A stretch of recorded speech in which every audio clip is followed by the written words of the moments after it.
mo hinahaluan ng politika ang iyong trabaho, tahimik lang siya. She does her work. Meron akong nakausap, ma'am, no, sa isang event, kahapon ba yun, karang araw, sa isang hotel dyan sa BGC, no? Dati po itong mataas na opisyal sa House of Representatives. At nabanggit niya, ma'am, na may pa-survey internal. Lumalabas na VP Sara pa rin ang pinagkakatiwalaan. Yung survey na yon pinagbabasihan raw sa susunod na hakbang ng administrasyon. Ma'am.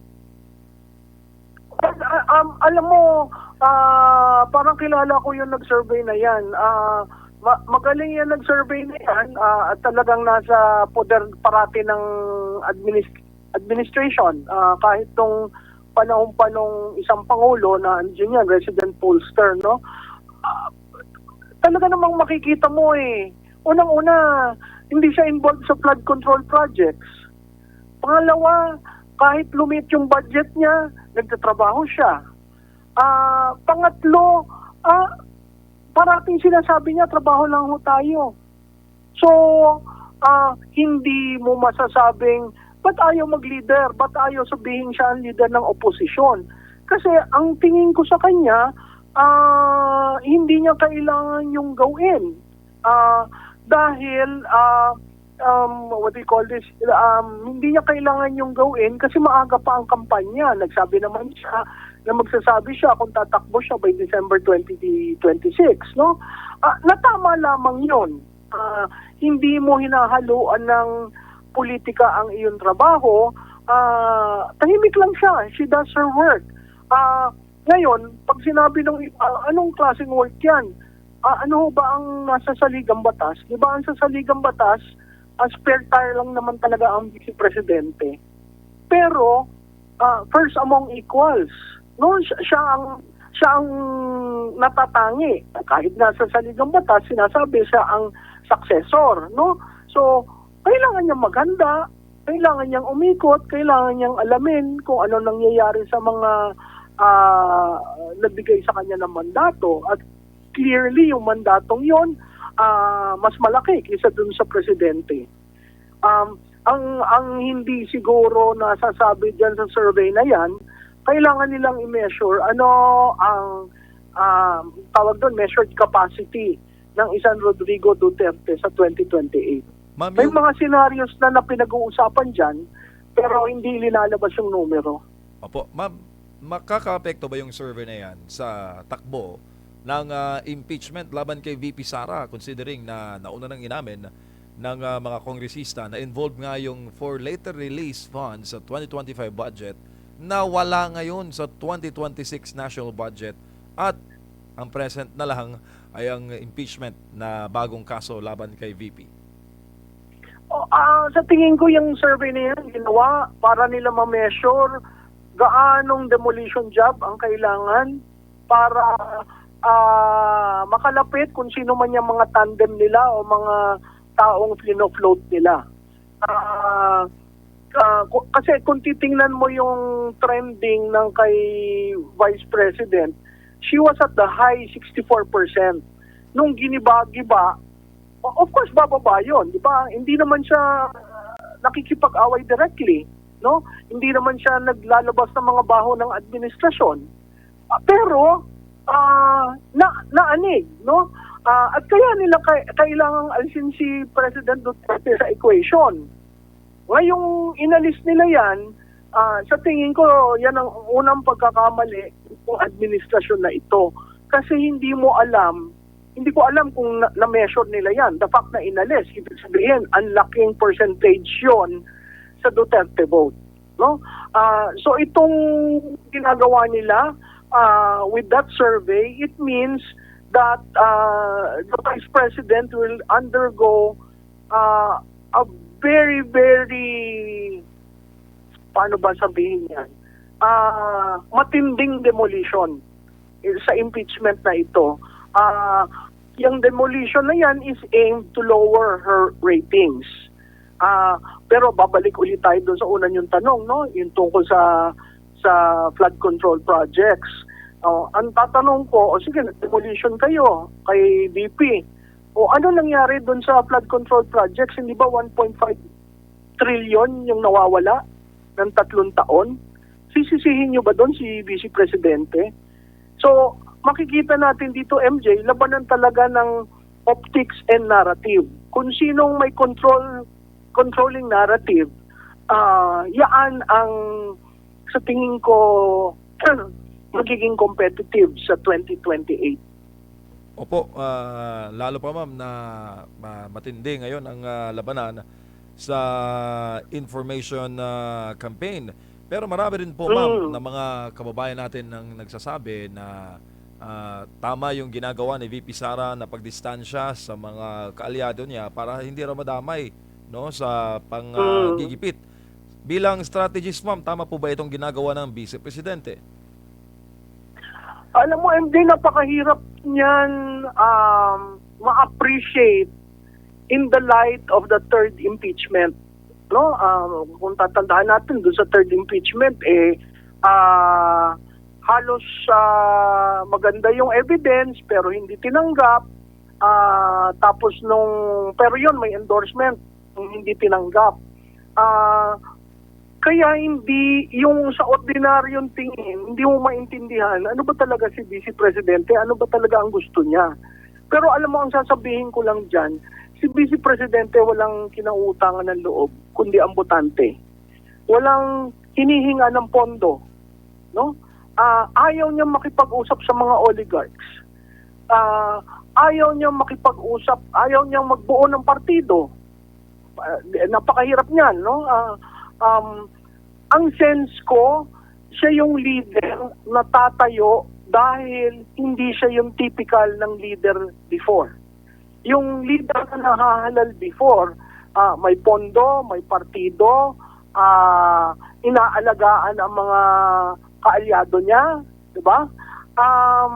Sa tingin ko, mas gugustuhin ng taong bayan yung taong on her own, tumatayo ng sarili dahil doon mo magagawa ang reforms na kailangan ng bansa.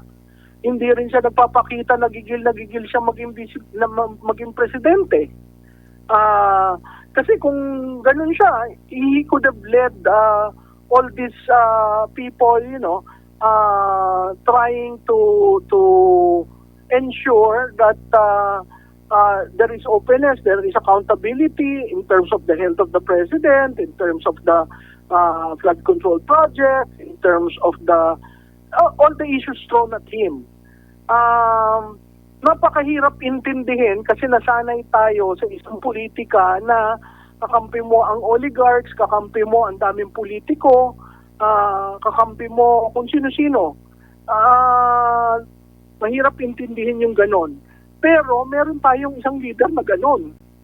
Na nagsasabi ng katotohanan nung nagalit siya nung madaling araw na nangyari dun sa kanyang chief of staff. Nagsasabi siya ng katotohanan kung ano nangyari sa DepEd. So siguro yung impeachment, depende kung paano nila makokontrol yung narrative. Baka magulat ang taong bayan pag nabigyan ng panahon ang Vice Presidente na sabihin ano ba talaga nangyari. Ma'am, paano naman po yung anggulo na hindi siya tumakbo sa 2028 dahil nadala na sa mga masamang karanasan sa politika, ma'am? Ay, oo, totoo yan, MJ, no? Alam mo, yung card na yan o yung senaryo na yan, naandyan.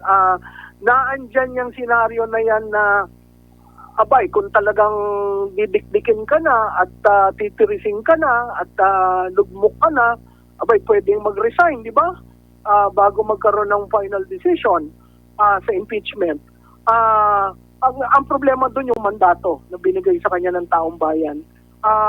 Yung sinasabi mo na hindi magde-decide, posible yon dahil sa sobrang ginawa sa kanya.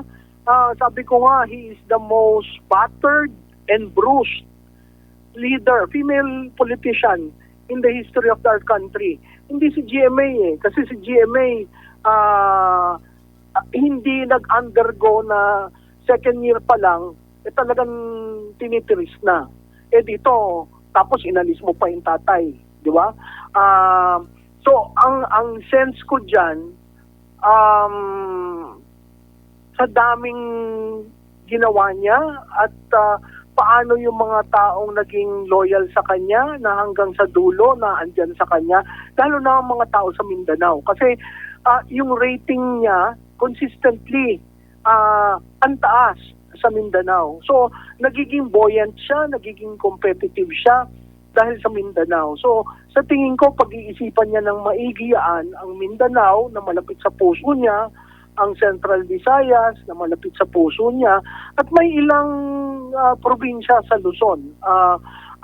Ang Luzon ang kanyang arena na kailangang mag-convert ng mas mataas.